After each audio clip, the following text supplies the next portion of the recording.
almost 1,600 people died in Australia last year as a result of excessive alcohol consumption. That's the highest figure in a decade. We did see massive amounts of alcohol ordered when the lockdowns began. Bottle shops remained open even as schools closed and other essential services. Is this another example, Amanda, of the dangers of alcohol not really being appreciated and people using alcohol to cope during lockdowns? Look, I think it reflects the fact that the so-called health response was really far too narrow. When you get experts making all the decisions rather than people who can take a wider view of an issue, you get people who will do anything to stop a COVID death, but won't notice that in a regular year we would have lost more people to the flu than we would have COVID, or that people will pass away as a result of alcohol abuse or domestic violence or suicide or mental health problems or failure to have cancer screening. All of these consequential problems weren't factored into the health response, and that needs to be one of the key things learned from what has been a pretty torrid time. Has been indeed, and we've also seen cybercrime in the recent months.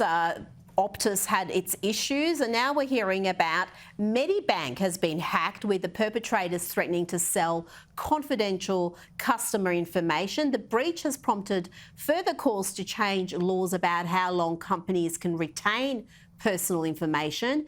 Nick, do we need tougher regulations around cybersecurity? Well, I hate arguing for more regulations as a solution to anything, Rita, so I'm not going to start there. I will say, though, look, this is a big, big failure by the management executive of Medicare.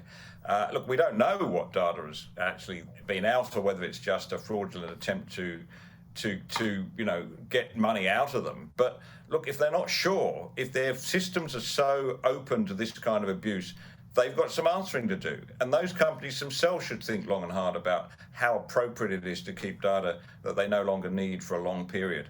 But certainly, I thought we'd worked this out years ago, that we need ways of quarantining this data within their system so that people can't just go on and hack it. I think it's appalling, and the management, whoever is responsible for this at Medicare, if there is found to be a breach, needs to be held to account. They need to be answerable, and in order to show other companies that you have to do something about this. This is your responsibility.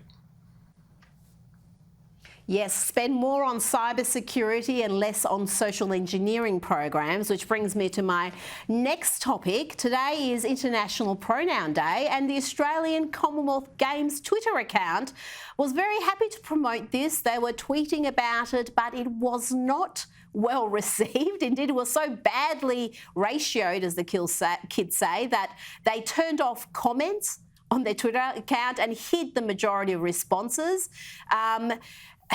Really, do we need our sporting bodies to get involved in this sort of activism, Amanda?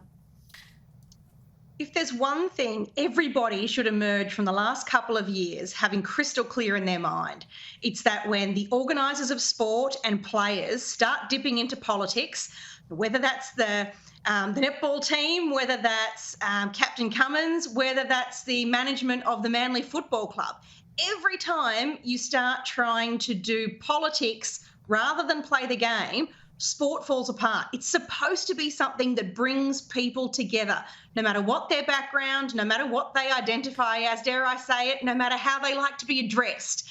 But when you start injecting this nonsense in, it means that sport becomes about, well, do you or don't you support these types of causes? And it ruins it for everybody. And particularly when those who do rather well financially out of a sport start carrying on with the social justice virtue signalling, it takes away opportunities for sponsorship and support of club and grassroots level sport for the kids in our community who need to be moving.